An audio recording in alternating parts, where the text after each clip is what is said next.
have a panel discussion on technology associated in defense applications. And to introduce and moderate the panel is Leia Stirling from Massachusetts Institute of Technology, where she is a professor of Aeronautics and Astronautics and specializes in human-machine interfaces and experimental biomechanics. And formerly used to work at the Wyss Institute here at Harvard. So, Leia, take over, please. So I'd like to welcome you to this session on technology and smart soldiers.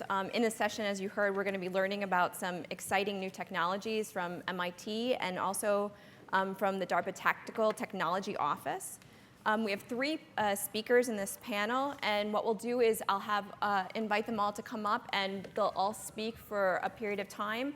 I ask you to hold your questions until the end of all the presentations. We'll have a panel discussion, and then I'll open up the panel for questions from the audience, similar to what we had in the last session.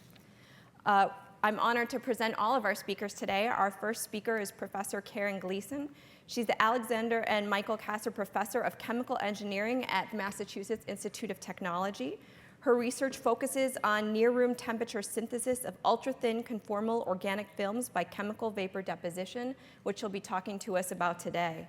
At MIT, she served as the executive officer of the Chemical Engineering Department, associate director for the Institute of Soldier Nanotechnologies, and has previously been the Associate Dean of Engineering for Research. She's also a fellow of the American Institute of Chemical Engineers and has co-founded a corporation which has successfully scaled up the technologies that she'll be talking about to us today. So with that, I'd like to invite Professor Gleason. Thank you so much, Leia. It's really a pleasure to be here. And what I want to talk to you about is the problem of building devices on textiles and paper. Most of the devices that you are familiar with, say your laptop or iPad, are built on silicon wafers. And they have the advantage of being ultra smooth on the nanometer scale. But if you're going to build something on a fiber substrate, that by definition is quite rough. And you really can't say build clothing out of flat plastic because that's not breathable. The fibers are essential to leave open areas to have the comfort of the person. So with the technology that I'll be telling you about today, we can make changes in the surface chemistry which render it hydrophobic. You see an example here from my lab back in 2003. I'll show you some examples of, instead of repelling water, of repelling bacteria and making anti-fouling coating. We can also alter the texture. So you were seeing that brilliant octopus example from Roger Hanlon. We have elastomers, which we can make these textures without any lithography, just by the elastic stretching. And also we can really build devices on paper. This is ordinary paper untreated from Staples, which is now a photovoltaic device, and we'll show that that works. It's both foldable and flexible. So I'll call the technique that we've developed vapor printing. And I'll do that for the reason that we want layers of polymers, but we're going to start by building them from vapors of the individual monomeric units. And one of the advantages of doing this is that you can simply put a mask, sort of a stencil mask, in front of the surface that you're going to be depositing and make a pattern. And this patterning is essential for devices, and this can be done on flexible substrates.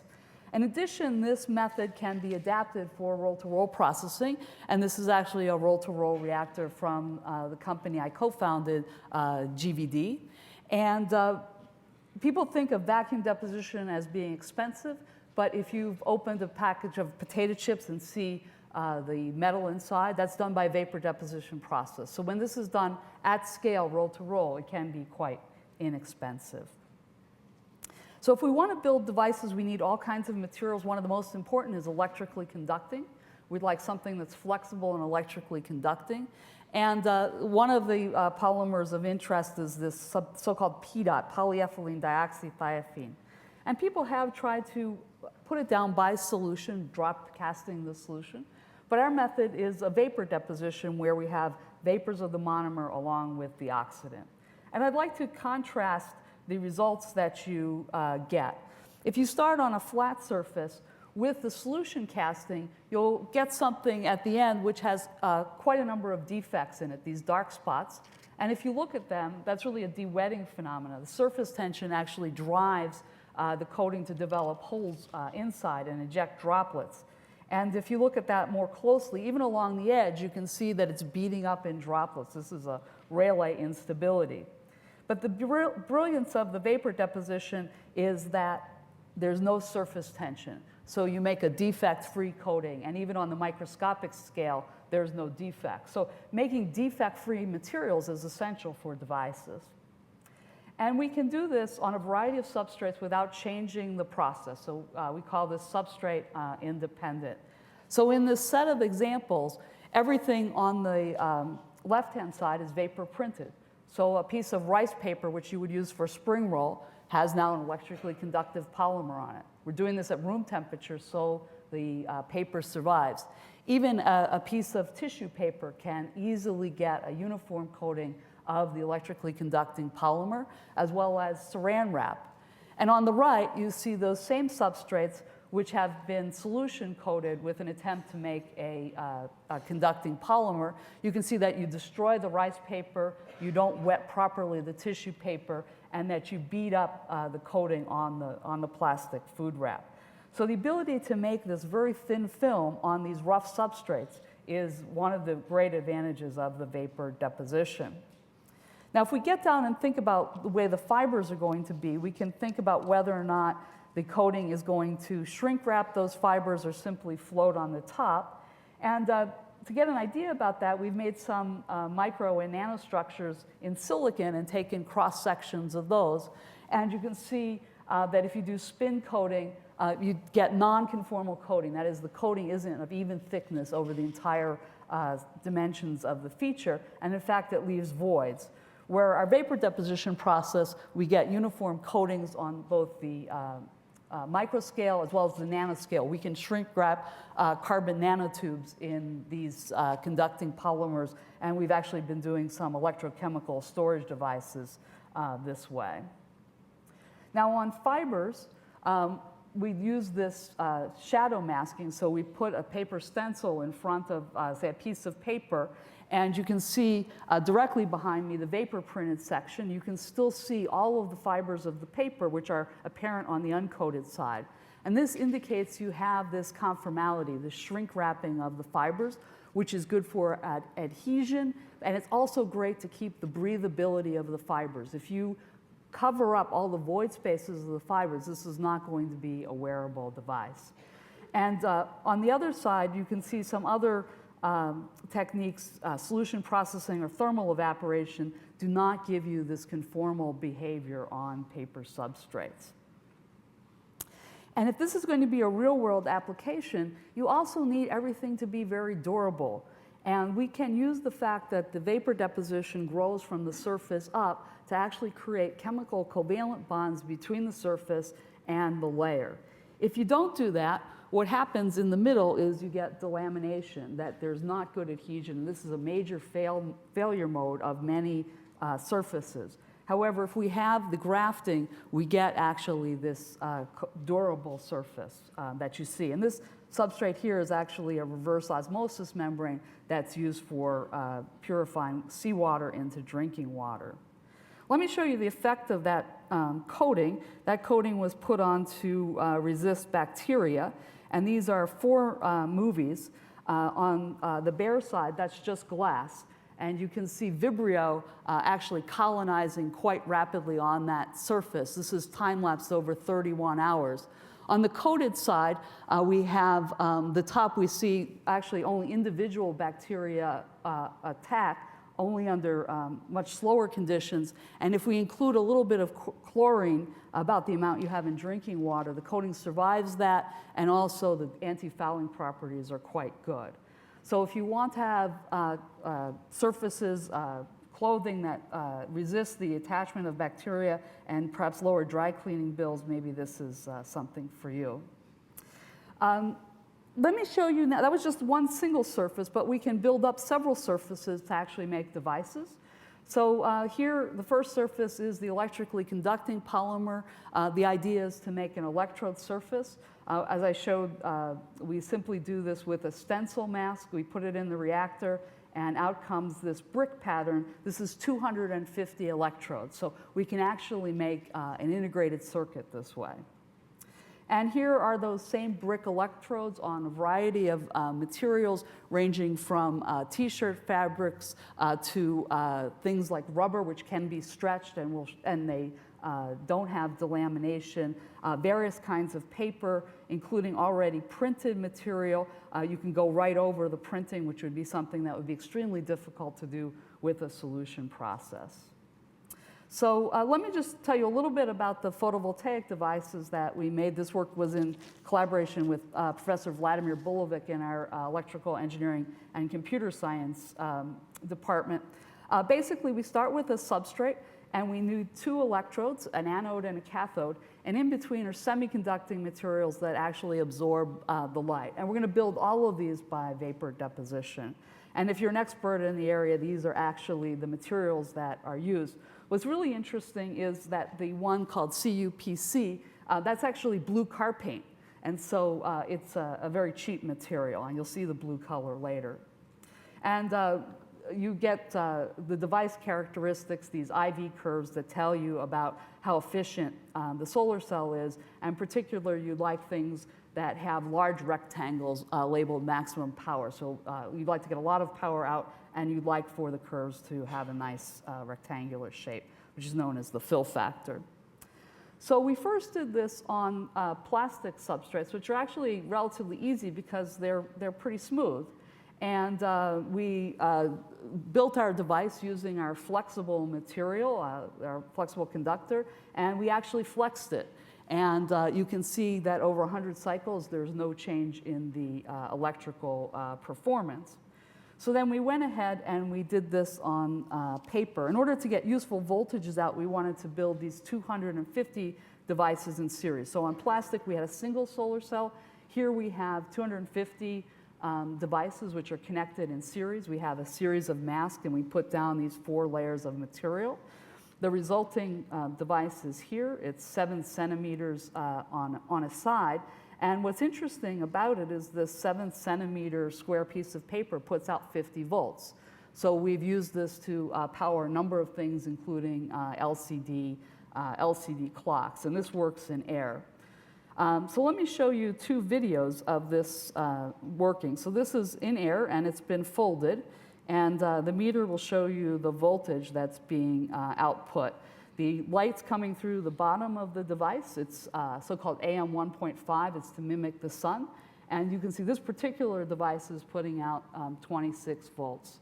So Miles Barr, the lead PhD student on this, actually folds this up. You see that the voltage goes down because the cross-section with light has been decreased. But as it comes back out, that voltage improves back to the original value. So this is a reversible process. And because the paper is so cheap, it really makes organic photovoltaics more accessible. If we'd used the conventional glass, we'd be spending about $80 per meter squared just for the substrate, where the cost of paper for a meter squared is essentially negligible. And cost is essential for photovoltaics.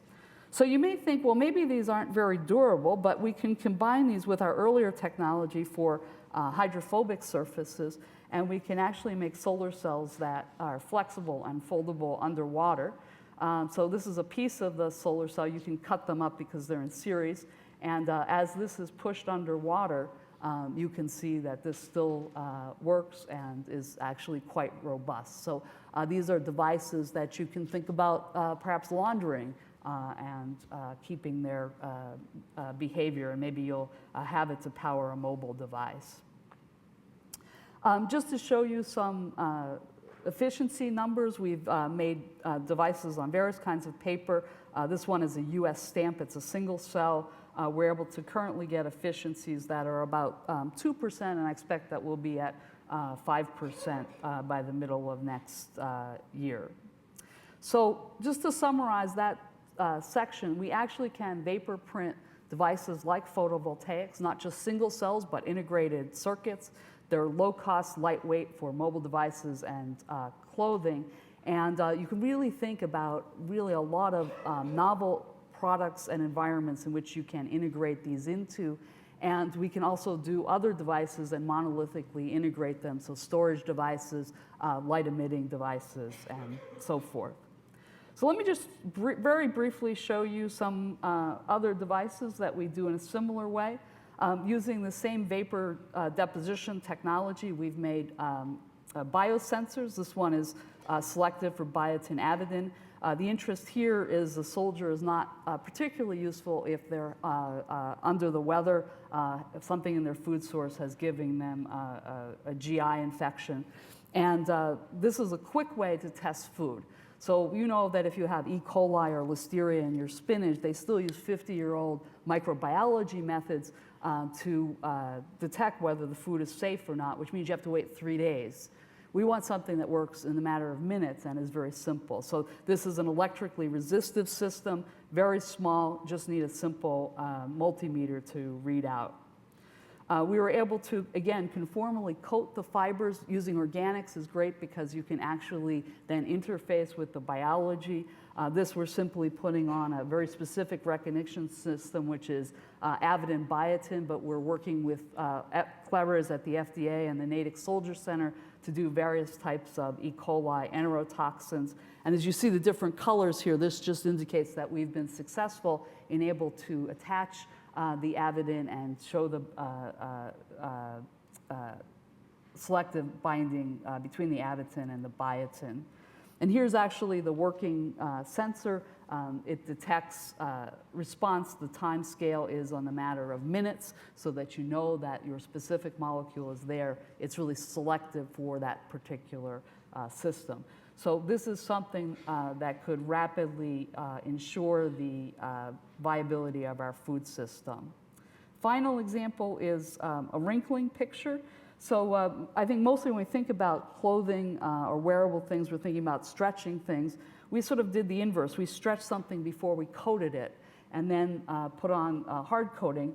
That ability to be durable is important here as well. We made it grafted so that the skin that we're putting on by vapor deposition is actually robustly adhered to the surface, doesn't delaminate.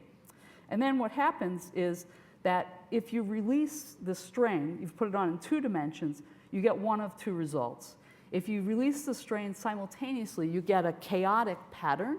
And this is very much analogous to what you'd see when a grape shrinks to form a raisin. You get these kinds of wrinkles.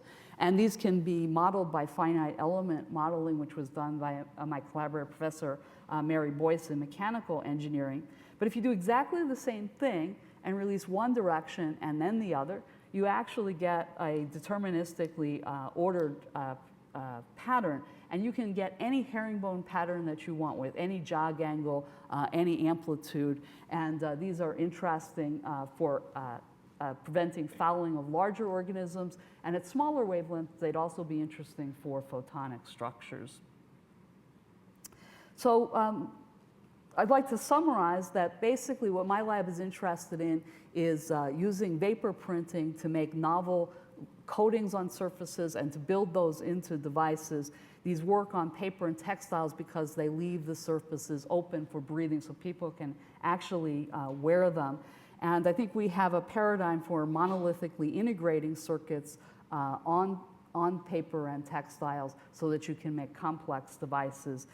You can include things like biosensing, and you can also include things like texture through wrinkling. So with that, I'd just like to thank my happy CVD group from MIT and our sources. If you'd like to know more, we've just had a review article come out in Advanced Materials for their 25th anniversary issue on this technology. So I'd be happy to answer any questions you might have. So I'll ask people to actually keep their questions until after all the speakers have discussed, but please write your questions down so that you have them and you remember them for Professor Gleason. So our next speaker will be Professor Christine Ortiz. She is the Morris Cohen Professor of Material Science and Engineering and the Dean of Graduate Education at the Massachusetts Institute of Technology. Her research program focuses on the ultrastructure and nanomechanics of structural biological materials.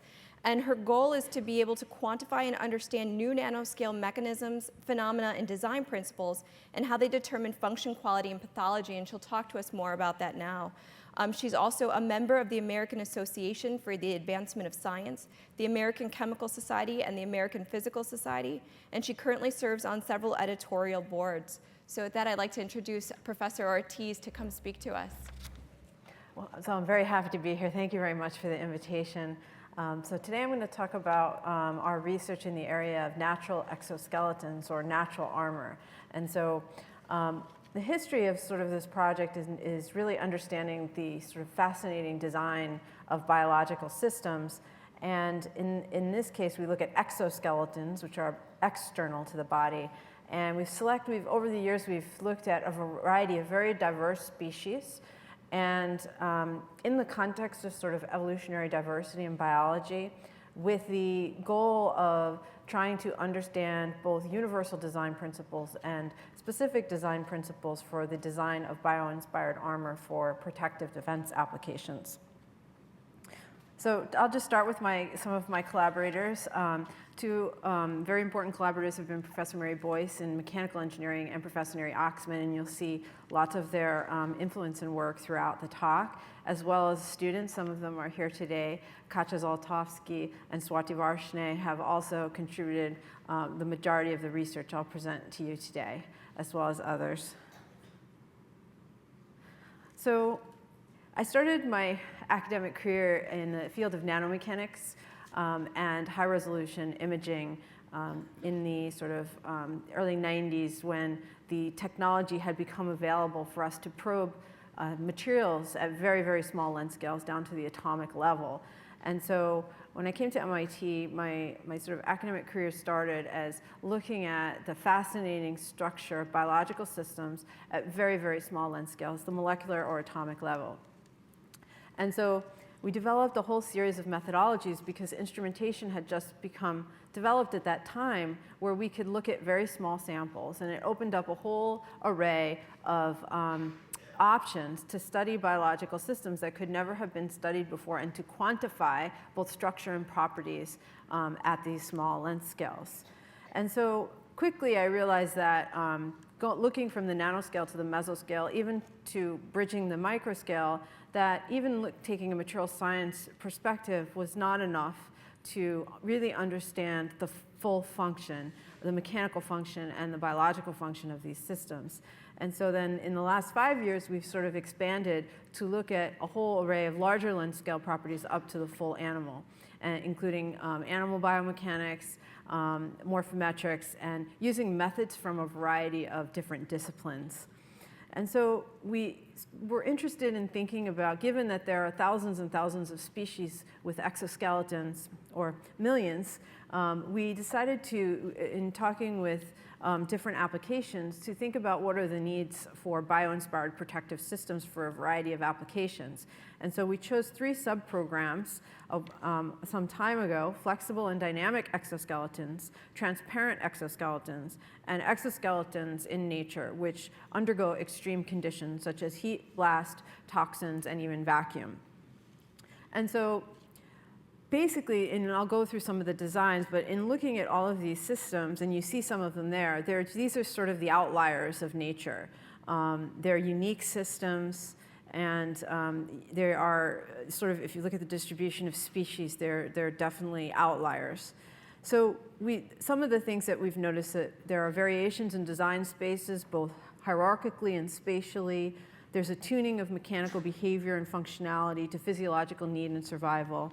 And we also realized in the last few years, with the advent of new manufacturing methods, additive manufacturing and 3D printing, it really opened up completely new paradigms for us to understand the behavior of these systems, and also to build on them and to develop them in new ways in terms of design. So this is sort of a summary, and we've looked at many species, but across species there are sort of what we've called sort of a universal design principles that we see. And then within that framework of those design principles, there's adaptation and diversity. And so we can roughly categorize these designs into materiality, which is sort of my academic history in understanding the structure and properties of a material, and then the larger length scale morphometry. And the thing is that these two aspects of the design work congruously and are integrated. And so in terms of exoskeletons, there are many features which we've seen in these, and you can run through some of these papers, which are very interesting. So in general, exoskeletons have 5 or less layers. They have very specific mechanical constitutive laws, specific layering methodologies, specific crystallographies. So for example, in many, many species across diverse species, we see that there's a specific anisotropy to the crystallography in the outer layer, a specific orientation to that crystallography. Another principle that we notice is that there are very, very robust interfaces between the layers, mechanically robust interfaces, which utilize both functional grading, chemical grading, and also geometric grading to keep those robust, so that when there is a penetration or an attack, the interfaces generally, the mesoscale interfaces generally will not fail, and all of the energy will be dissipated actually into the material itself to dissipate that mechanical attack. So we see these multi-layered designs, specific anisotropies. Each one of these layers are nanoscale composites. They have unique features. And then all of this material then is combined with a larger, actually very, very beautiful larger scale, length scale functionality in terms of the shape and the morphometry. How does it conform to the shape of the animal? How does it conform to the needed ranges of motion and biomechanics of the whole animal? So currently in my lab, we do everything from the molecular level, nanoscale mechanics, structure. We do microcomputed tomography at the mesoscale, which is 3D imaging, all the way up to we have all the animals alive in our lab and we observe their biomechanics. We take the armor off the animals during surgery, we will remove it, and actually the armor regenerates within about 2 weeks after we remove it. So this is just sort of a framework, a universal framework that we've started to develop over the course of looking at, and again, very, very diverse species. It's fairly amazing that nature has sort of come to some design principles across very diverse species that are used repeatedly. So let me just give you an example of one of our favorite fishes. And so this is an armored fish, Polypterus senegalis, from Senegal in Africa. The fish is completely mineralized, so this exoskeleton is made out of ceramic, and so its scales are made out of ceramic, and yet so it's basically a living fossil. It's the same armor on the fish that existed 500 million years ago when all of the creatures were in the ocean and had armor before they evolved out of the water. So Polypterus is very unique because even though it has a complete continuous exoskeleton that is ceramic-based, the external layer is over 98% ceramic. It's highly flexible and very fast. And so unfortunately, this sample passed away recently, but when we did have him in the lab, we would have a giant tank, and he served us very well, by the way, scientifically. If you would scare him on one side of the tank, he would basically just appear on the other side. It was like that fast.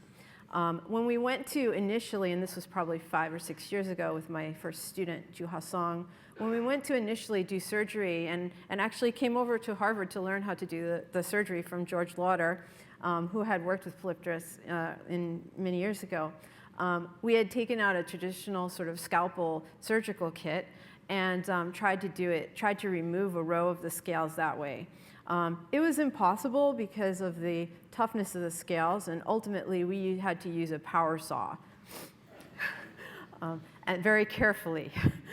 So you can't use scissors, you can't use a scalpel, it's incredibly tough, and the design of it enables it so that it is highly resistant to penetration.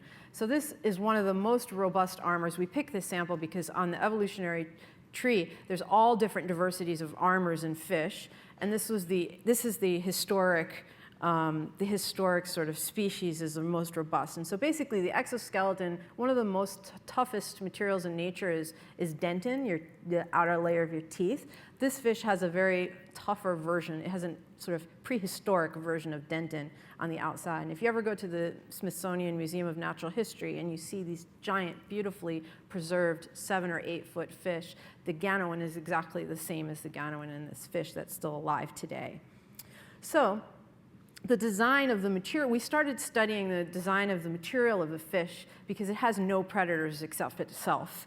So it rules the land there. It lives in swamps in Africa, and they basically fight each other for territory.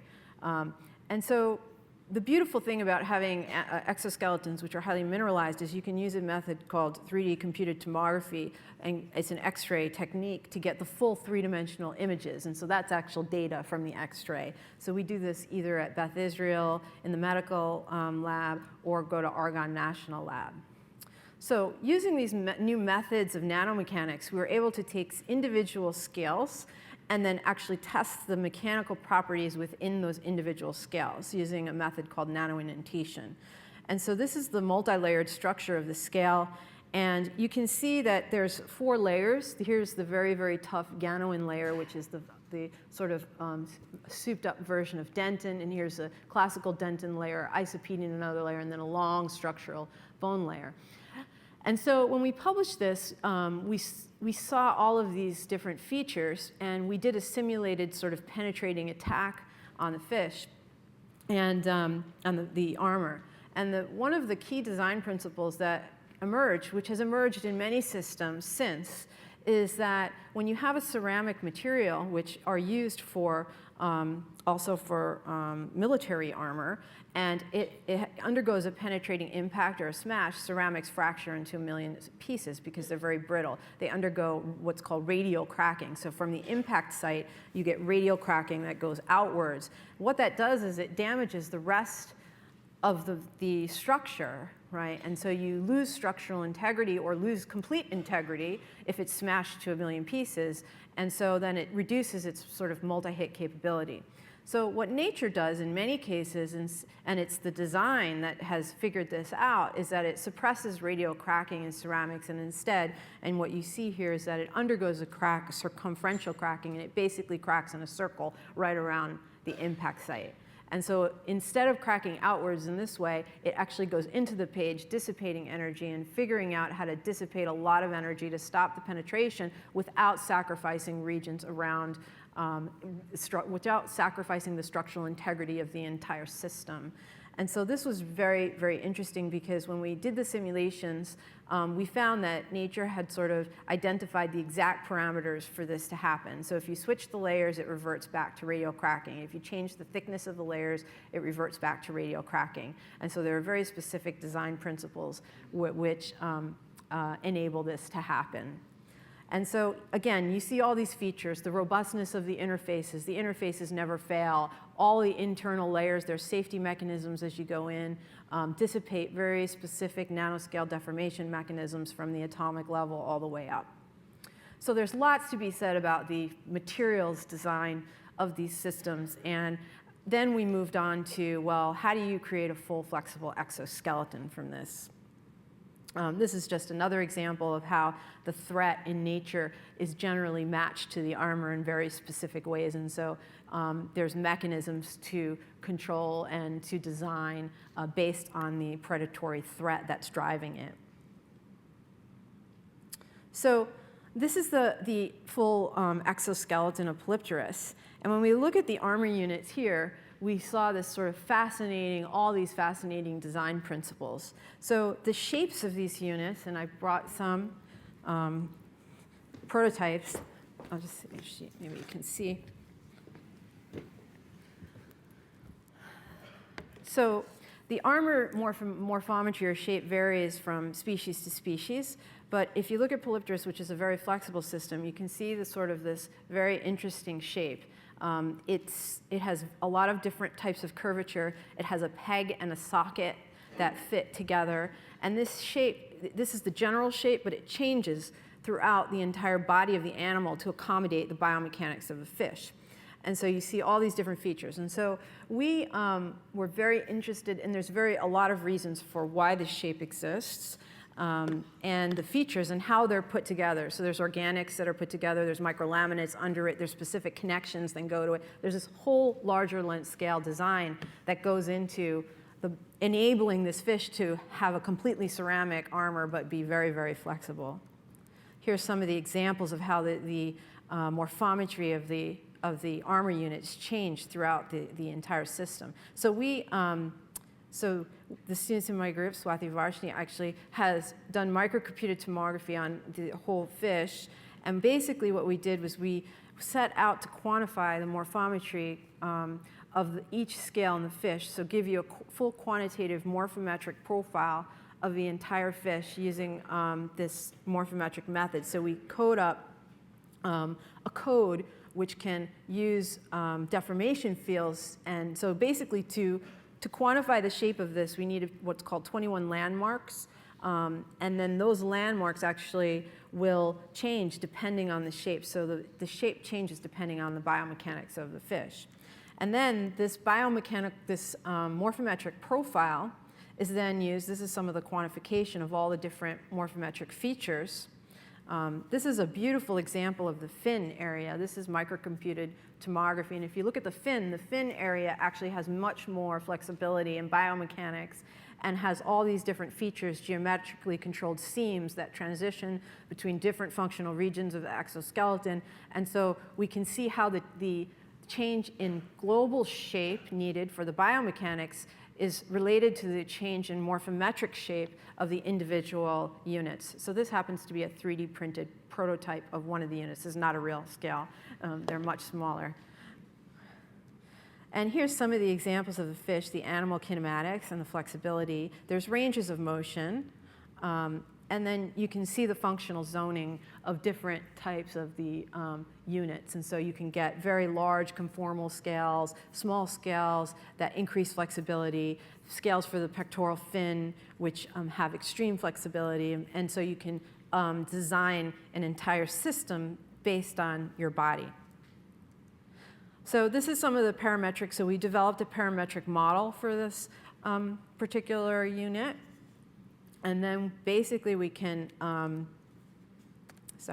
then we have three, so the design, and this is with Neri Oxman and Katja Zolotovsky, we basically, to design a bio-inspired system, we use 3 levels of hierarchy. So we start at the local level, and then we have a grid, and then we look at the regional level here, and you can see in this sort of animation how we can change all of the different geometric features, and then look at the impact of that both on the biomechanical flexibility and the protection. So you can see all the different, we basically have a conformal system which conforms to this grid. And here's another example of at the regional level where we have multiple units which are mapped onto a quad.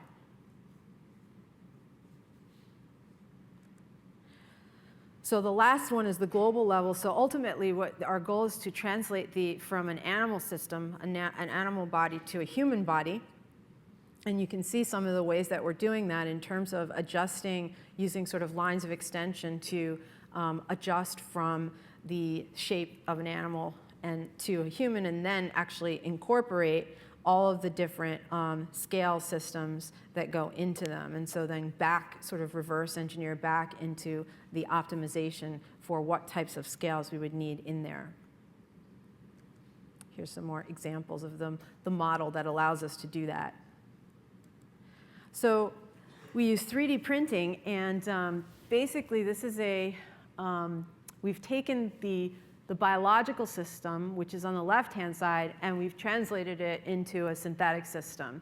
And so we have all the different designs, the units, the connections, it's multi-material, so we have to have ratios of stiffness in different areas, the underlying tissue, the interfaces between them. So this is an example, and we have many of these. So we can 3D print out, once we have all these can 3D print out prototypes. So this is an example of a prototype. It's a multi-material print. So we design it all up, we send it to the 3D printer, and you can basically print it out. If you look at it, so these are the scales. It has the peg and socket joints. There are rows, there are scales this way. And we actually came up with a cool idea of how to measure the biomechanics of these systems, the kinematics first. It actually reproduces the anisotropy of the fish armor as well. So if you look at it, it's anisotropic because of the way that the scales are designed. So it's completely ceramic on the outer side, but it's completely flexible in this direction. If you rotate it around, it's less flexible in the other direction because it has pegs and socket in those directions. We've sort of jimmied up a thing to quantify the kinematics by 3D printing holes in them and then having rods and measuring displacements of the rods to quantify the deformation of them. But we can now also do very, very precise mechanical experiments, because think about doing it on tiny little fish armor. For very precise mechanical experiments are really tough. Well, now we can do it, to our heart's desire in any direction without using the animals. We have this is only one example. We have tons of different types of armors, and as I said, we're now creating them in human form.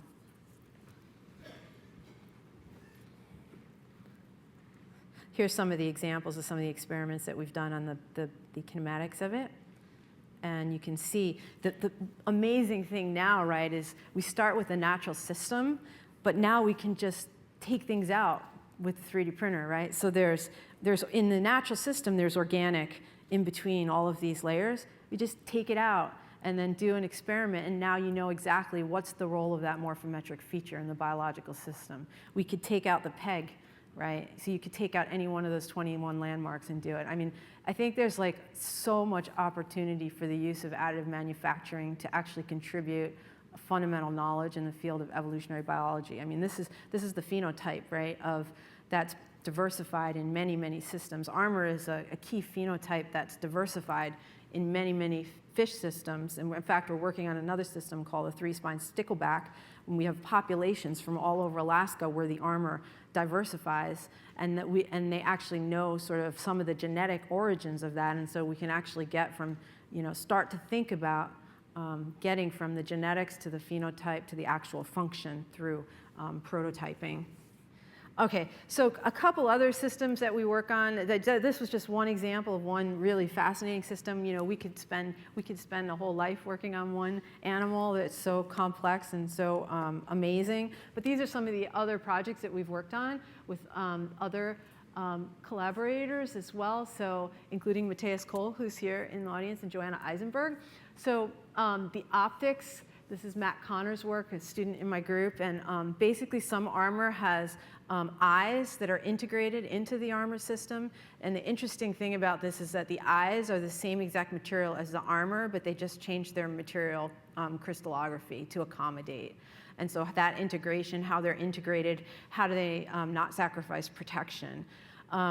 We have another system that has a photonic layer in it, and you heard a little bit about photonics, and this is a mineralized photonic layer within an armor. We look at transparent armors, so that circumferential fracking for transparent armors is particularly important, because if you think of ballistic windshields, when they're shot, radial cracking goes out, and then your optical, you can't see, your optics goes down, and we know that to make an armor that is transparent is pretty amazing. So this is the work of my student Ling Li, who's here also.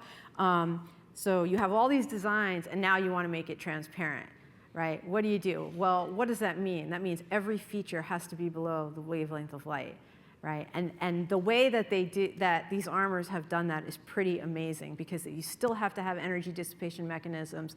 You have unique structures that are really incredible, and it still maintains that requirement for circumferential fracking, which no transparent armor today does.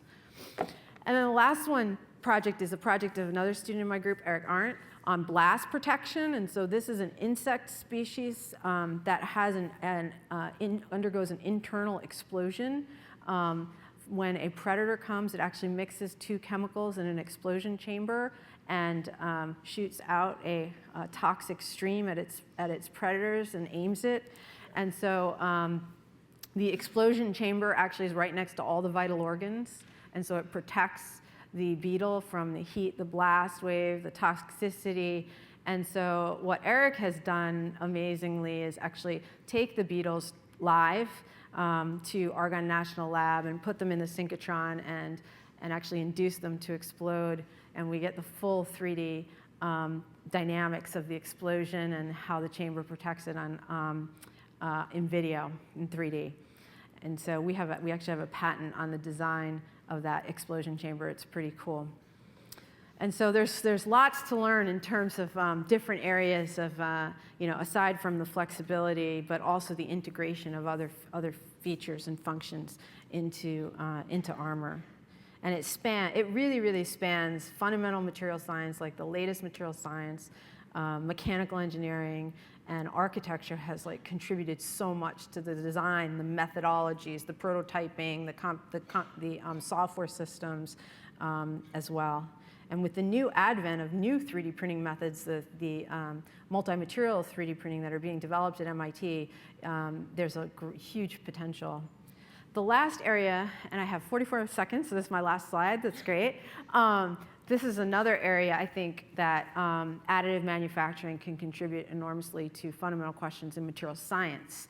And basically what this project is doing, and I haven't put data in, this is a project of Erica Lynn, who's a graduate student in my group, is using morphometry to actually control materiality. So we basically started creating morphometrically designed interfaces, and we can use morphometry to control the constitutive mechanical properties of those interfaces in a very precise way in order to amplify material properties with them. And so using fractal-like structures and 3D printing now, and so we do this using 3D printing, you can basically print any complex geometry. And so using composite structures, you can use hierarchy, fractal-like hierarchies, different functionalities, different shapes to actually amplify mechanical properties without using the same exact material and using the same volume fraction of material. And so it's a whole nother design concept that can be used to tailor material properties. So thank you very much. I'm happy to answer any questions after.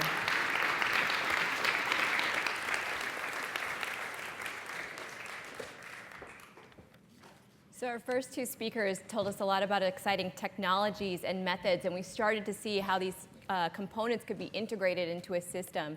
And our final speaker is going to talk to us more about advanced technologies integrated into a system and what they can do for the soldier. Colonel Joe Hitt he joined DARPA in 2011 after serving as an associate professor and the director of the Aerospace and Thermodynamics Group and the Mechanical Engineering Research Center at the United States Military Academy at West Point. He specializes in soldier-centric technologies that provide the soldier enhanced performance, which he'll talk to us about a few of the programs today that he's working on.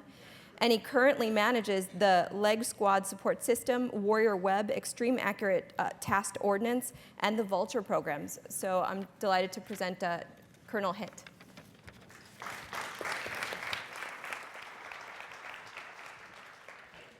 Well, thank you very much. It's an absolute pleasure to be with you here at the Radcliffe Institute. Before I begin, I want to thank Dr. Cohen, wonderful dean here, and Rebecca Wasserman for inviting me to come and being a wonderful host over the course of the last 24 hours or so. So I am from DARPA. I'm a program manager there. So many of you know what DARPA is. I would say, I'm proud to be part of the organization that actually came up with the internet and GPS and so on. But we do that with wonderful folks like the panelists here and the other speakers in the room. What do I want to talk to you about? I want to talk to you about the physical overburden of our soldiers and the things we are doing at DARPA to address that. So first to the problem. So the problem, believe it or not, is that musculoskeletal injury is the primary cause for evacuation from theater. So over the course of the last decade of war in Afghanistan and Iraq, we evacuated soldiers for medical reasons across lots of different medical reasons, but the number one is musculoskeletal. The number one reason that doctors prescribe limited duty is, again, musculoskeletal. And the number one reason why we discharge soldiers from active service is for musculoskeletal injury. So there's a chart here that I wanted to show you. Here is the discharge rate per 100,000 soldiers over the course of these years from 1981 to 2005. In blue is discharge due to musculoskeletal injury, and in red is all other medical conditions. It is an incredible problem that we don't address that much.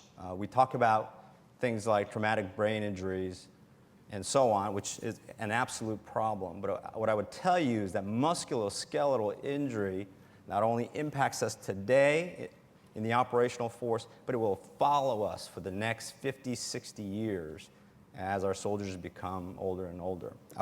One interesting statistics is that, well, let me ask the question. How many veterans or family members are veterans in the crowd?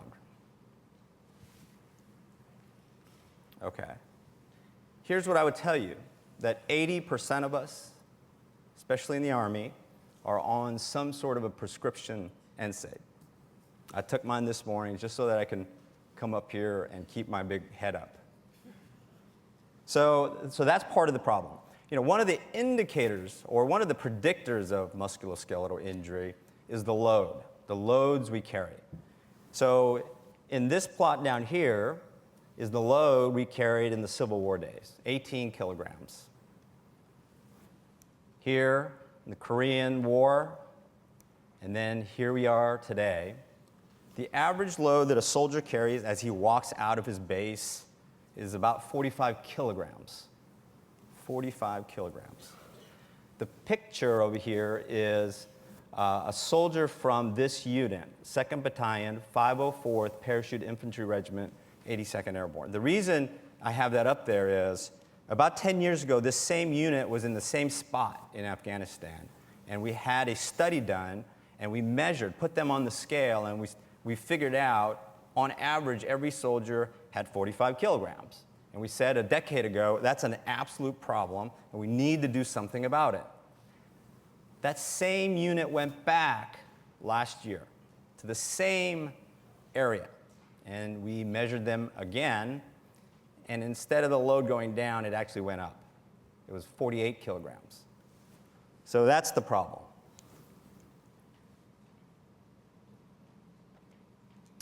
So here are two approaches that I manage for the issue of overburden. One is to offload some of that load using robotic systems. This is our legged system. It's a 1,300-pound robot right there. I don't know if you can see it. This is at 29 Palms, California. So this was a couple months ago. So we had this robot moving with about 400 pounds of load. It has 3 different control modes. And we can use words. We can verbally command it to follow me, and it will follow you. We can say, follow me tight, and it'll follow the exact path we take. We can say, follow me corridor, and it will choose its own path by scanning the area in front of itself, determining if that's a bush or a rock. Is this a hole? Is this mud? And then determining a cost map and then generating a path through that. So it can do that and follow you using follow me corridor. Third method is we can give it a waypoint. We can say, go 1,000 meters to your front. And even without GPS, it is able to move over there. Again, perceiving the environment, generating a path through that. with, right now, an error of plus or minus 1 meter at 1,000 meters with no GPS. So those are the kind of 3 control modes. The mobility of the system is one where it can go up these 20-degree inclines where our support team that were riding in ATVs had to stop and could not move any further, and this robot would still go. It is capable of falling and rolling. Matter of fact, that robot, during that time at 29 Palms, in one instance, did a 9-barrel roll down the mountain, got back up, and then went back up the mountain. So the safety thing is stay to the upper part of the hill when you're moving with the LS3, because it is 1,300 pounds. So that's LS3. And I would tell you that at DARPA, we have this LS3 program. We have Wildcat, Cheetah. We have Puma. You notice the trend.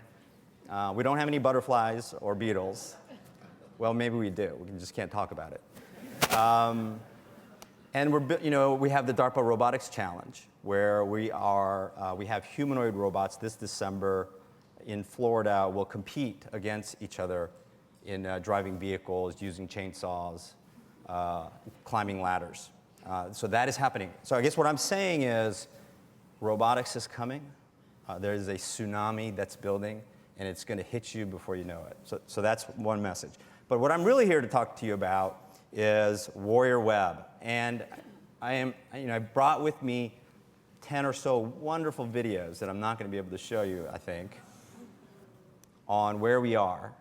So there it is. That's the Warrior Web system. And here, what we're trying to do is develop a skin suit to assist you in carrying that 48 kilograms. But what we wanted to do from the beginning was build a soft suit that's worn under the uniform versus an exoskeleton. Based on our assessment of the problem, what we figured out was that it's not the bones that needed assistance, but it was really the soft tissue. So it wasn't stress fractures and so on. It was really ligaments and torn tendons and muscles and so on. And then the final piece of this vision is, batteries, cost weight, motors cost weight. So we have to figure out a way, smartly use technology by regenerating the kinematics or the kinetics.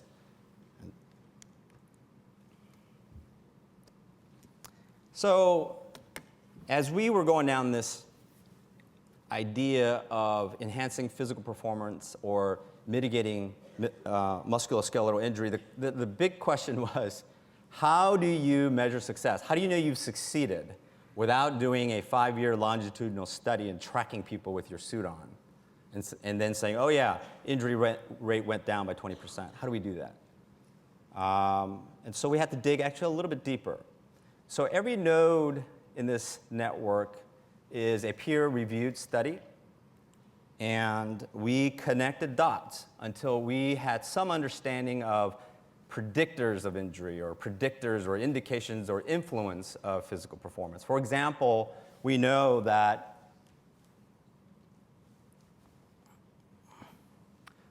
fatigue affects joint forces or kinetics. As you become fatigued, believe it or not, even if everything else doesn't change, the forces that are going through your knee joint increases. So that's a connection we've made, and so on.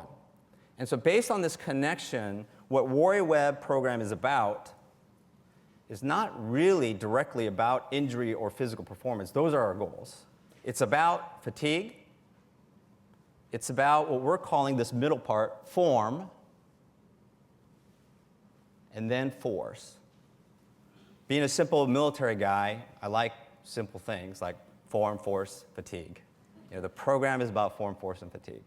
And we believe that if we can influence those 3 things, we can enhance physical performance and mitigate injury. So we have a lot of teams working, lots of wonderful teams working, to include a team here from Harvard and the Wyss Institute. We have been at it for about 18 months, and we have incredible results in that time period. We told the performers when we awarded our contracts in June that they will go to human testing starting in December. And I thought maybe half the teams would actually be able to do that. All of the teams were able to do that. You know, most of us in here, I'm sure, are A-type personalities, and when we tell you there's a test, you just figure out a way to achieve it. And I know the Harvard team here, many of those students actually slept in the lab, ate top ramen noodles, and they just made it happen. And so that's other part of what we try to do at DARPA, is to push and push and push and go as quick as possible and achieve, achieve, achieve. So here are some systems from shoulders, some systems for ankles, hips, and knees. We have a simulation environment that I'll talk to you briefly about. And down here, we're doing a couple smaller studies where we have some people building smart sensor suits, because as you can imagine, we have to sense these things and put them into our controls. We have teams that are leveraging these ideas to develop gloves for transplantees to help them to kind of return functionality as soon as possible, to a team that's trying to achieve a 4-minute mile. So if you're a 6-minute miler, we try to bring you to a 4-minute mile. Or if you're a mate, perhaps we can break the world record for the mile. We want to do that by next year. So I said that there are 4 key things in our vision. The last one was that regenerative kinetics. So in 2003, Roger Cram did this neat study where he put subjects on treadmills here, and then he pooled them with different percent of body weight, 5, 10, 15% of body weight, measured the VO2 to look at what were the metabolic effects. And he plotted that, and the plot is down here. So if you pool a person, so I'm 80 kilograms, so if I get pooled with 8 kilograms, so that's 10% of my body weight, I would be right here. If you pull me with 5%, I'm here. If you pull with 15% of my body weight, I'm there. What's interesting is if you pull with too much, actually the metabolic benefit starts to decrease. In other words, there is some optimal location for all of us. We want to be pulled with just the right amount. And it seems in his study, and then again, Tom Sugar, remember, he's trying to have people run 4-minute miles by next year. So he's pulling himself in this video, which I don't think I'll be able to play. Oh. So he's 70 kilograms, and he's pulling himself with 7 kilograms. That's a golf cart that he's pulling, and this is in Arizona. He is an 8-minute miler. He cannot run faster than 8 minutes. He's running a 5-minute mile there. And so it's 10% assistance. His metabolic benefit for that 10% was 28%, which gave him a 1.6x performance benefit. So what's the big idea in Warrior Web?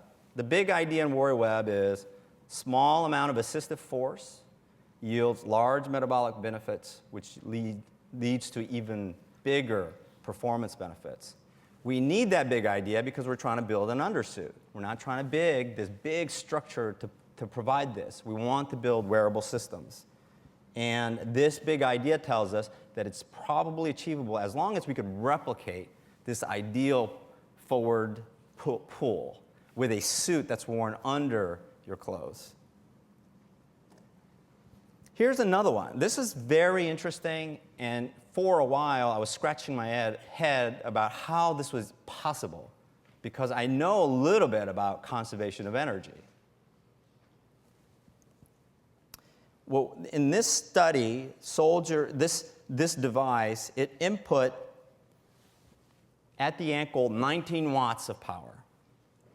But when we measure the metabolic benefit of that 19 watts, it was 69 watts. Well, they don't kind of add up. Well, first of all, there are two different systems. You have the technology system and you have the human system. They're two different systems. But what that tells you is that the human being is perhaps about 30% efficient when he's under that kind of load to be able to provide. So you have to consume food, convert that to power, and put it down at the ankle joint. So for you to deliver 19 watts at the ankle, perhaps you have to consume 70 watts worth of power, or 70 joules. And if we can deliver that with technology that is perhaps 50% efficient always, doesn't get tired, at the ankle joint, 19 watts, you see the benefit. So it goes back to our big idea that small amount of assistive force gives you large metabolic benefits, which gives you even larger performance benefits. And so here's this device in action.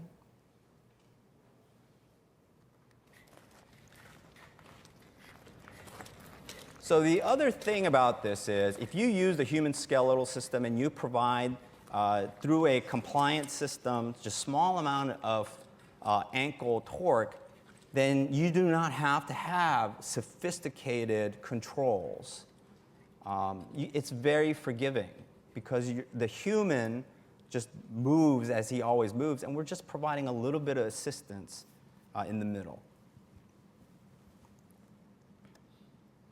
Well, here's Harvard's system. And by the way, this is a prototype that went to test. They have since then moved on to the next system, which, by the way, the performers you saw, all of them will go to human testing starting in June for the next phase. So this is Harvard's system. I had the opportunity to wear this system. It was actually quite embarrassing because I had to actually put tights on in front of like 40 people and get on a treadmill. But I would tell you that it was incredible. So their next system is much, much more portable. And then you can imagine if what you see in this video right now was done in 18 months, what's going to happen in the next 30 months at the end of this program. So this is just upper body. These actually went to test. It's a little bulky now, but just imagine that, so a human being is walking. What if the load you carry, it stays put? And so you just walk, and the load stays put. So to kind of reduce the dynamics of this load on the person. And so that's kind of the big idea here. And so they are looking at lots of different controls as a function of things like metabolics, kinematics, ground reaction forces, to develop the right controls. They're doing that right now. Also, at the same time, they are trying to take these shoulder pad looking things and turn it into shirts. So they're looking at, where are the forces, what are the force flow, what's in tension, what's in compression, so that they can take these shoulder pads and literally turn them into shirts with small compressive members that are weaved in, and then with motors that activate those compressive members at the right time. So a living shirt, again, ready to go to test by next June. So we did do 21 weeks of tests after starting at about month 6 through about month 8 of the first year of the program. 9 systems went through tests. What we found was around 6 to 12% metabolic benefit, which to us is 12 to 25 pounds of effective load. So 10 years ago, remember, 45 kilogram was the average. We came back, the average load was 48 kilograms. What we're showing here is if you use this, maybe we can actually reduce that load. In this case, we show 12 pounds and 25 pounds with component technologies after 6 to 9 months of development. Also things like postural stability, ground reaction forces, stable joint positions we found in testing. The other big thing is, in year 1, we developed component technologies. So a performer did ankle joints, another did knee joints, and another did hip joints. Now we're actually moving into multi-joint actuation, so a whole suit. And I'm here to tell you that it's not intuitive. When we provide energy at the hip joint and at the ankle joint with our current assumptions, the results are unpredictable. And so our modeling has to become much more effective. So we've hired Stanford's Scott Delp from Stanford, his team, and OpenSim to help us to do that. In this simulation of running, what we were able to do is take this model and then change the hip torsion spring. Our first, an assumption is, well, let's look at what the human being does, and let's just mimic that exactly. And our thought was, it should completely subtract out the muscle activity required to provide that hip torsion. And what we found was, because of the biarticular nature of muscles and tendons, is that it actually caused the whole system to go out of whack, and it increased muscle activity. When we took half the spring stiffness and input that as a torsional spring, we did see 6% metabolic benefit with a passive system. So what does that mean? That means we should be able to build rubber band underwear, perhaps with an ideal benefit of 6% during running. Okay, so we tried it out. And what we were able to achieve was about 2 to 3%. But remember, the simulation is idealized. It has no weight, no friction. Our system did, but we did see metabolic benefit. And then we also, as we're doing injury mitigation, we have to model these things. And the model you're seeing here just has stretch reflexes. In other words, before our cognitive ability can come into place, when we fall, there's a stretch. And based on those stretches, reflex occurs. And so this is just modeling that stretch reflex. And we were able to drop these models at this incline and then plot the ankle inversion. Ankle, by the way, inversion is the number one injury, musculoskeletal injury, in the military and also in the civilian world. So here's the ankle inversion ankle versus time. And then here are different braces, from black, no braces, all the way to stiff braces. And then we were able to measure the ankle inversion. 30 degrees is the point of injury. And what we found, right, to no surprise, that if you had no braces or soft braces, you will injure yourself. But here's kind of the thing that you wouldn't think about that we were able to determine just with modeling. So if you just have an ankle that is just like this, as you can see, I already have an inversion in my ankle of about 10 to 15 degrees. And that's what you're seeing here. With no braces, you have about 15 degrees of inversion already. So imagine as I'm coming here and it's dark and I don't see this decline, and as I fall, my ankle is already inverted. So imagine just building some socks that when you just stand like this, it just straightens your foot. And so a big part of what braces do, it seems, is gives you that 0 degrees during free fall. So those are the little things that we're determining in simulation. So again, we are just in task A, component technology development. We are getting ready to award the next set of performers to develop integrated suits. This is a 30-month activity. Again, we've been only doing this for about 18 months, so I'm here to tell you we have really exciting proposals in from incredible, strong teams. And so we will select them shortly to move on to this 30-month effort to develop suits. At the end, what we're going to do is put a big group in suits and another group without, and we're going to do competitions like obstacle courses, 12-mile rucksack marches, and so on to show the difference between the two groups. So, what's left? I think what's left as we move forward are 3 key challenges. The first, I think, and most important is the acceptance by the users. All right? So, how do we make this suit comfortable and transparent in terms of things like moisture and thermal control? How do we integrate it with existing systems that are on soldiers, like their protection gear? thermal noise. You know, the motors actually, they're noisy, and so how do we reduce that noise? But perhaps the most challenging thing that's left for us is sensing and controls with the human in the loop. It's very interesting. So our 21 weeks of testing, 9 systems, what we learned, or what I personally learned from that, is that the human being is highly nonlinear. And very, very difficult to predict. I'm here to tell you that we've tested the same person in the morning, and then they eat a meal, and they come back in the afternoon, and the results are different. Or, one of our performers told us that when they had them watch TV while they're testing, the results were different than when you took the TV away.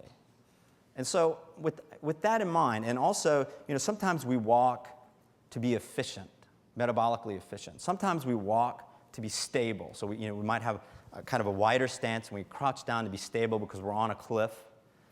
And sometimes we walk to perform. We have to get to some place at a certain time. So that means your intent is changing. So with that as kind of the backdrop, this human being, how are we going to develop these multi-actuated systems and control them? So over the course of the next 30 months, that's probably the key challenge for us, and that's the thing that we're going to work on. I think with that... Yeah, thank our speaker. Thank you.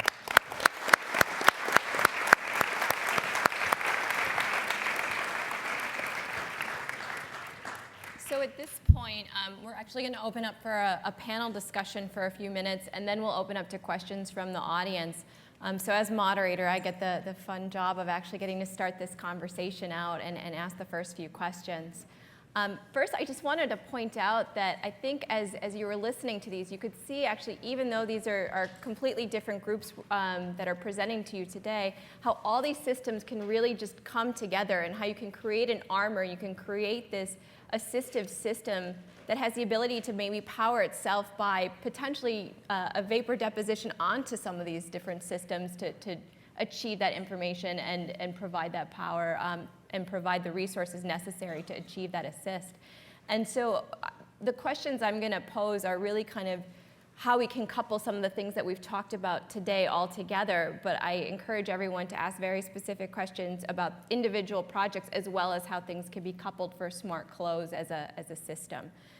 So the first thing I wanted to ask actually Professor Gleason, since you were speaking first, is you mentioned the ability to generate power, but you also mentioned that it has flexibility, and the human body itself also, in addition to being flexible, has areas of high and low strain. And I was wondering if you had looked at putting this type of deposition onto materials that are not just flexible but stretchable, and talk more about, you mentioned at the end about the potential for biosensing, and maybe expand a little bit about some of those ideas or concepts.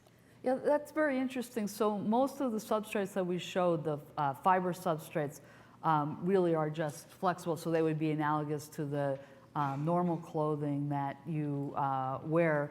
But if you had elastomeric fibers, you could also make these devices and stretch them. The performance would change a little bit, and that could actually be an advantage for really haptic detection. There are groups that do various types of electrically active polymers on clear and flexible substrates and can detect motion. So this can be the thing that feeds back to what's actually happening to the person at various joints, or actually using touch displays where you don't actually have to touch them, you can just sort of hover above them and figure out what's going on. And then just following with that, since these systems would potentially be used in extreme environments in different deployed temperatures, what is the sensitivity to some of the materials you're working with, or the range of materials that you have that can you reach that range of expected environments? Yeah, I think the various torture tests that you go through for materials are important. Most of the materials that I have shown go up to 250 degrees C, which hopefully the soldier wouldn't experience anything like that. But actually the routine maintenance of laundering them can be some of the most difficult. challenges and abrasion testing. If you, we saw the example of the robot falling down the mountain, but if the soldier falls and abrades the suit, this is something that you have to worry about. So durability is one of the key things that we work on, and really getting those covalent interfaces. And I think Christine talked about that in her laminated examples, that having those robust interfaces is actually very critical. Mm-hmm. And actually, we'll go to Christine. It was very interesting to me about the degrees of freedom that the fish could have, and the way that it actually could move so quickly but had that really strong protection. And the human itself needs to be really maneuverable and has a very different types of degree of freedom. And I thought your software, in order to explore those kinematics, is such a great tool to start looking at that. You had mentioned during your talk about really the different morphology and shapes can actually also affect their performance and their strength to normal and shear forces.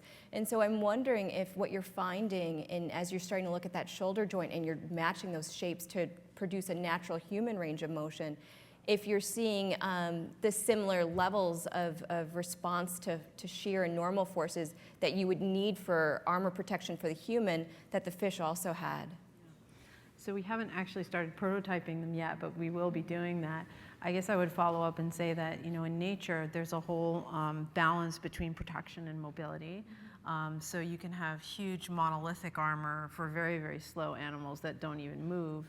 And then you can have designs for highly mobile, highly flexible systems. And so we've selected sort of species along that spectrum to understand like the balance between protection and mobility. And in our case, there are also animals which have completely polymeric exoskeletons, and we've actually tried to and we have to select, and so we try to select actually the ceramic ones as the most sort of robust penetration resistant ones, versus the ones that have polymeric exoskeletons. They're much more faster and mobile, but they have much less protection. Mm-hmm. So you see that balance in the system, and also you see the design, how it's tailored to the different biomechanics of the animal. Mm-hmm. Have you started to look at actually making maybe active connections between some of these armored joints, so that you could say have that protection but then provide that extra flexibility at certain periods of time? So that's a really interesting question. So in the past, I led a team on for 6 years, a grant on what we called mechanomutable materials, which was developing materials that can change their mechanical response to stimuli. And so one of the areas, this is something that we've thought of, is actually trying to 3D print responsive materials. And it's a whole other area that hasn't been done yet, that some of my former students are interested in.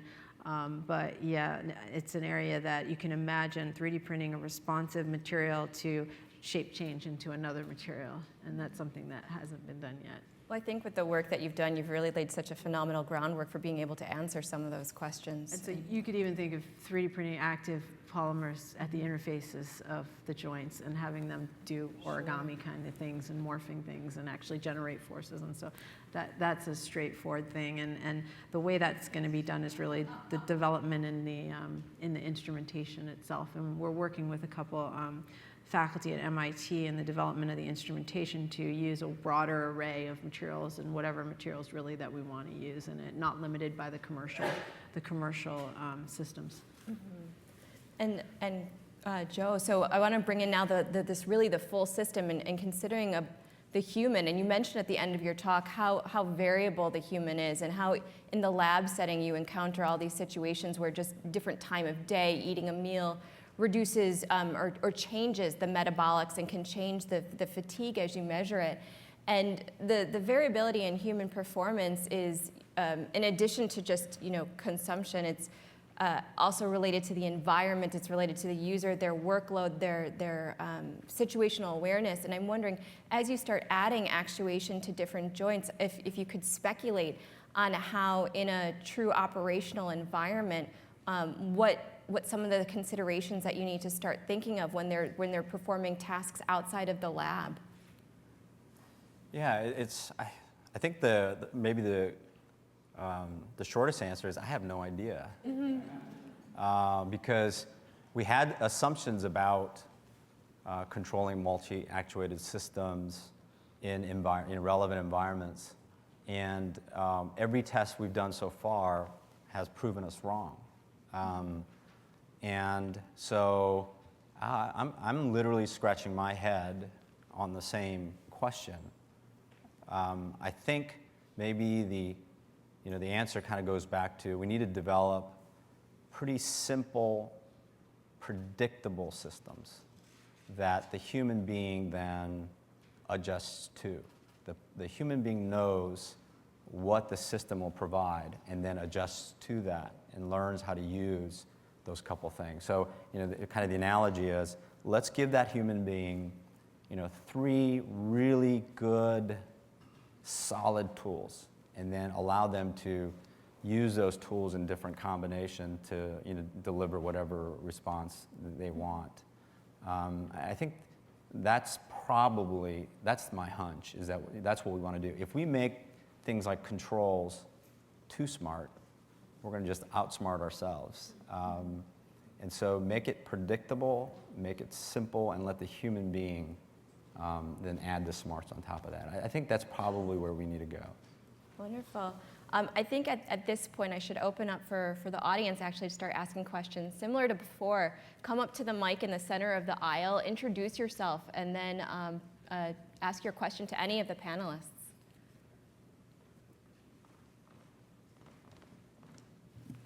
Hi, this has just been fascinating. I'm Jo Solid from the Division of Sleep Medicine at Harvard. And obviously I have some interest in fatigue, but what really struck me here was how much individual difference there is between humans, individual humans, as opposed to, I think, some of the organisms that you have been studying. So what do we do about differences in size, in weight, in proportions? I'm thinking also specifically, we have a model human, but we haven't talked much about gender, and you can't help but consider gender when you have 3 important women scientists on the panel. Mm-hmm. So I wonder if you can speak to that for us. Any of you. Thank you. So I guess I'll go first on the issue of fatigue. It's really the fatigue thing, is it physical or is it a mental, or is it some combination of both? What we know is that if you are a leader of this small group, so in other words, there's a higher cognitive load on you, you actually become more fatigued. And then as you become more fatigued, your executive function goes down. So it's this vicious circle. So it's a very interesting question. Our approach is to stay on the physical side and is to work on metabolics. So at kind of the system level, reduce fatigue. And by doing that, we think we're going to increase your performance, increase your ability, physical ability and cognitive ability. So that's kind of what we're thinking. Now on the issue of just people being different, I just want to tell a quick story. So Harvard, and I don't know if Connor Walsh is here, he's the PI, they went to test. So they tried the suits on their graduate students, and then, Leia knows this, but, and then they went and tested it on our soldiers. And what they found was, here were the comments back. So this was the email back from the grad student. Our suits would not fit them because their thighs are too big. Their thighs are shaped like this, and our thighs are shaped like this, So yes, we have to, and then the gender issue. So our subjects were both men and women. Our new requirement is 5 percentile to 95 percentile men and women is kind of our requirement. And we had a lot of problems. I would tell you that most of the designers were men, and they brought suits, and they were trying to put it on our female subjects, and it didn't fit very well. And it caused a lot of problems. Yeah, I think the one thing about the beauty of parametric modeling is that you can customize it potentially even for every human. And so when there's a direct correlation between the design of the actual units and the morphometry of the body shape. And so you not only can customize the shape of the person, but then the suit automatically would conform to that shape of the person as well. And so, and then print it out. I think the one thing I'd like to add, and this was brought up by Joe, is there's the physical side and what you think of the system design of the mechanical system itself, but then there's also that human design, the social design and cognitive design of just the group and human interaction, and that does play a big role of the situation that you're in and the environment you're in. And I think that's something that designers just need to keep in mind as they're designing these mechanical systems or designing these smart clothes, about who the user is going to be and what environments they're going to be in, because that'll play a big role in the system that comes together. And as you were saying, the variability in the environment and the type of control, you may want it to be different based on that environment and that user and that social structure that you have. Hi, I'm Rena Block, and I'm a physician at Tufts in the Department of Rehabilitation Medicine. And as I'm listening to you all, I'm thinking about the use of some of these technologies sort of in the opposite population when you're talking about soldiers who are, probably at the peak of their fitness, and thinking about the geriatric population, as well as people with other disabilities, and how much applicability some of in terms of improving metabolic efficiency, and even in terms of the exoskeleton. And I realize that's not the focus of your current research, but in terms of a population that's out there that needs to be served and is certainly growing, just for you all to keep that in mind. Well, I think to add, and I know that you can add to this as well, I think that we do look for these cross translational ideas of the populations that people can go to. And in my research, I'm very interested in how you can go to different populations and assist people. And I think one of the big questions we have, it always comes down to who your user is, what they need to be able to do, and how do you adapt the system so that the controller and the interface and the system as a whole is appropriate for that environment. And I think the methodologies and the technologies that are being developed do have application to these different areas, and the key is just being able to define that environment so you can adapt the system appropriately. Feel free to add in. So when we had companies that joined the Institute for Soldier Nanotechnology, they were always excited about having populations outside the military who would use the technology because it's a larger market for them to support the development of the technology. Often the military is too small of a market for the very large companies to address. There are 700,000 strokes per year. The mortality rate in hip fractures of people over 65 is ridiculous. And so we clearly understand that when we invested in the Warrior Web program, that absolutely it would extend into rehab, quality of life, elderly, and so on. And I think that is one of the reasons why our performers were able to go to test in 6 months. They were, we might have funded, 4 people or 5 people in their lab, but they actually had like 30 people working, because I think they see commercialization as part of the motivation. And for us as well, we want to seed that commercialization because it'll actually come back to the military better, cheaper if we do that.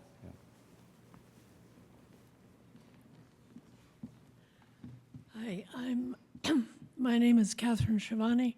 I'm a geriatric retired professor of humanities at MIT from the days when there were very few women at MIT. Many classes had not a single woman in them.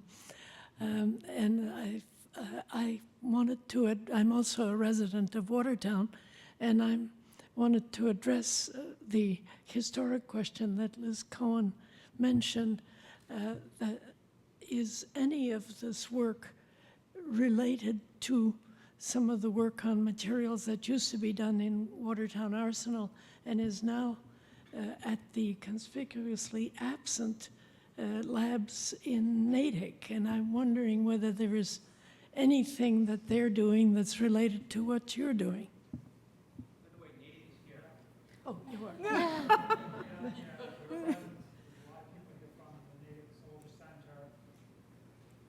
Okay, well, that's what I was wondering about. So for those of you that didn't hear, do the microphone. There are members from the Natick Soldier Center sitting in the second row that responded that they are present. Yeah, and I think specifically the Institute for Soldier Nanotechnology has many collaborations with the Natick Soldier Center and the food sensor project that I showed briefly. We do have testing directly with them because we don't have that testing capability on campus.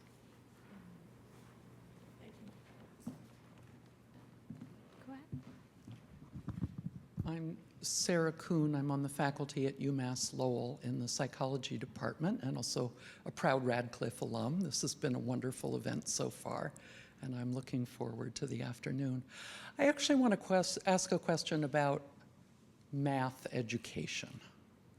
This has been sort of a bugaboo for me because it's always beating the drum both at the college level and at the pre-college level. More math, more math, more math, regardless of how it's taught and how engaged students are. As I listened to your presentations, it seemed to me that for one thing, perhaps we needed a rebalancing in which we teach more about geometry and pattern and three-dimensional reasoning and so forth than we do in our current math curriculum. Am I way off base? What do you think? Do you feel that your students are prepared when they're starting their research programs in your area? So I would say that there's a lot of new skills that students are sort of learning on the fly that are emerging just because of changes in technology. So the use of big data. Now all of our data is massive. Visualization of data is another huge area that all my students are starting to think about. And so yeah, 3D visualization, management of big data, statistics is huge, another area. So those are some of the math skills, and I'm not really sure at what level they should start coding, understanding coding. So those are some of the 4 things I can think of that are emerging that I see as very important to many, many fields. Do you have any? I guess it was a very hard question because all of us are kind of like, So I did teach for 6 years at West Point in the mechanical engineering program, and I think I'm not sure that we would say let's go do more math or let's do more of this. The things are changing, so let's really focus a little bit more on that. I think it's the promotion of lifelong learning. It's teaching students to teach themselves.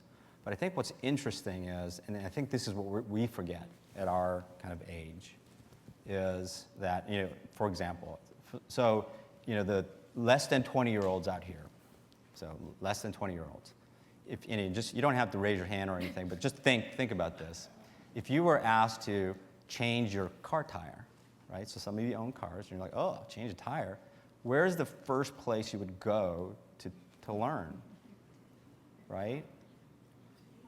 YouTube. That's where you would go. Where would I go? I would try to read something.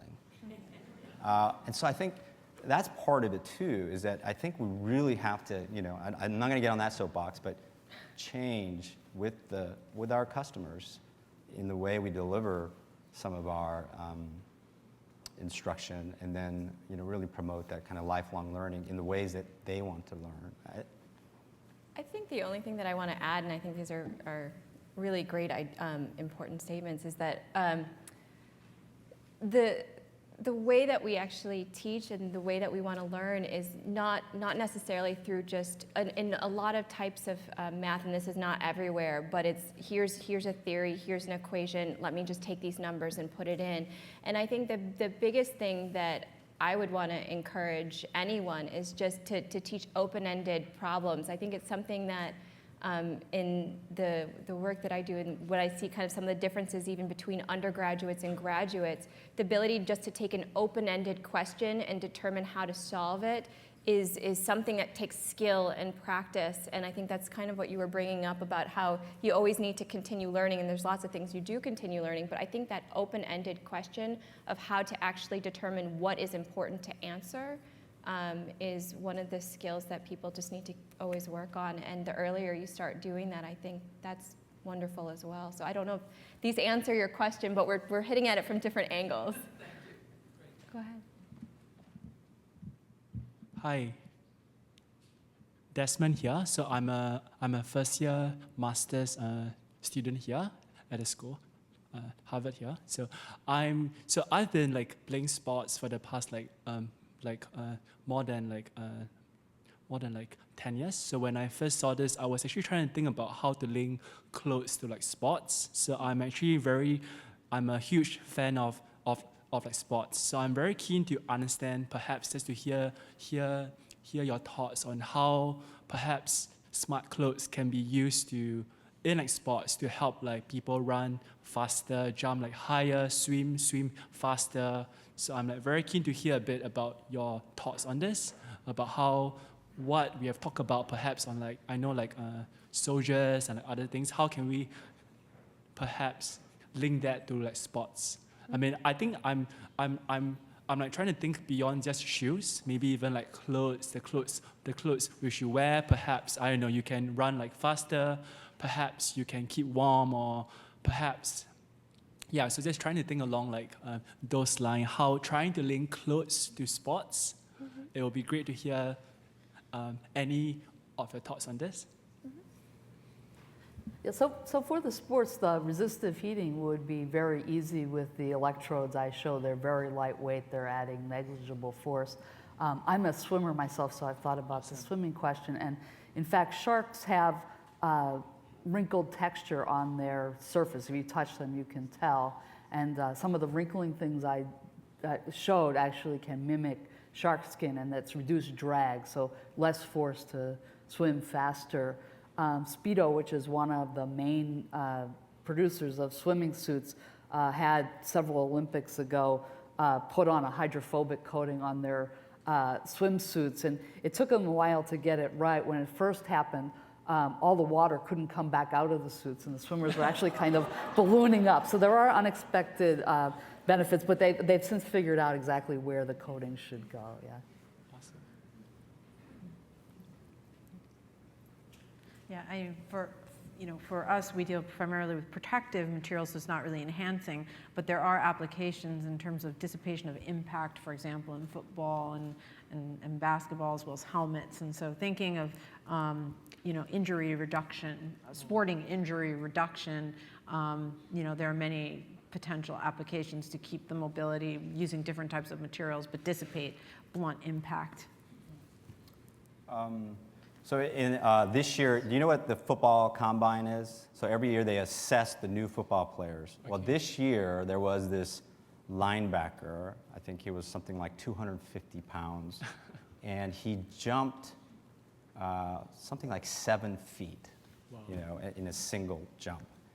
And so it was the best in all combines. And so the question is, what makes him be able to do that? Because he's bigger than a lot of the guys. And so I could see, so the next step of what we're trying to do in Warrior Web is to kind of look at that question and go, what are things we can do to first sense it and model it and figure out which muscles are firing when and how to deliver that performance. And then, how do we help with that process? So, those are kind of things we're doing. The first step for us, as I mentioned, is the 4-minute mile program. Our hope is by next year to have a SEAL team, so Navy SEAL team, who all run about 6-minute mile. My hope is to break the mile record, which I think is like 3:43. So I think it's doable. Now, the flip side of that is you may be able to achieve that performance, but the ground reaction forces get really, really high. Joint forces become really, really high. And so what's the impact of that? Thank you.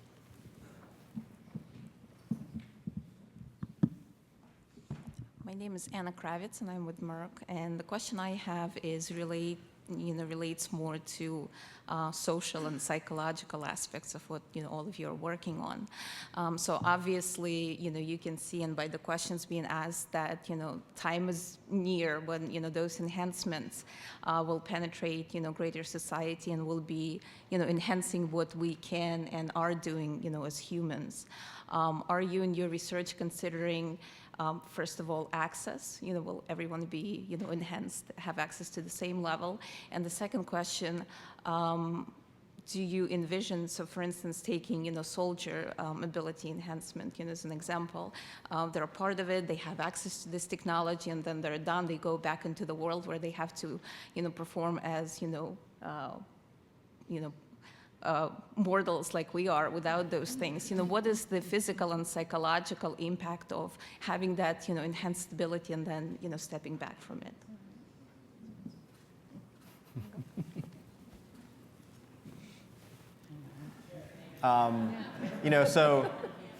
So can you help us with that question? I agree that is something definitely to address, but frankly, we haven't. We've been so focused on achieving that performance, but we realize that, imagine a soldier deployed for 12 months having the ability one day to run a 4-minute mile, and then when they get home and they get out of the military, we take all of that away from them, and they can only run an 8-minute mile. And so what is the impact of that? Also, what's the impact physically? The atrophy in the muscles and so on, by augmenting them continuously. So absolutely, those are things that we need to work on. But first, the question is, can we even do this? I know you would argue that in parallel, we should ask the question, should we do this? Yeah, I think we have to introduce, any inventions, enhancements, socially and psychologically responsibly. Because, now we're dealing with a lot of people dealing with one set of injuries. We can be dealing with psychological injuries. Absolutely. I think it's a really good point to bring up about that boundary, and I think it's something, that everyone's interested in answering and understanding. I think right now we're still at some of the preliminary steps of getting the technologies running and functioning in robust and reliable ways, but it's definitely something we should be considering and track. I think we're just about out of time, so with that, I'd like to thank our panelists one more time.